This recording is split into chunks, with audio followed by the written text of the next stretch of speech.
հիմնական մեծ մասը ցավոք սրտի այդ այսպես կոչված բարեգործական նպատակներով կառուցված բաները իրանք մի ռեպորտաժի կյանք ունեն կամ 4 ռեպորտաժի կյանք, որտեղ հավաքվեցինք, նկարվեցինք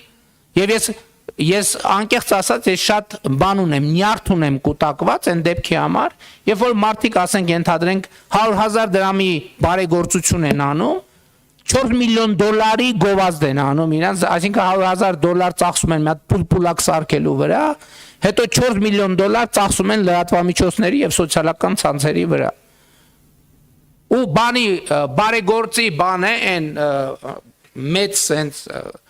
դոշի կեսը փակող մեդալները վրեքներից կախած ման են գալիս։ Սա էլի մեր հանրային ընկալման բաների մասին է։ Ես օրինակ որտեղ տեսնում եմ բարեգործություն Ես կներեք արդեն բան ունեմ, ալերգիա ունեմ, որովհետև ես վարչապետի պաշտոնում ես տեսել եմ թե դա գործնականում ինչ է նշանակում։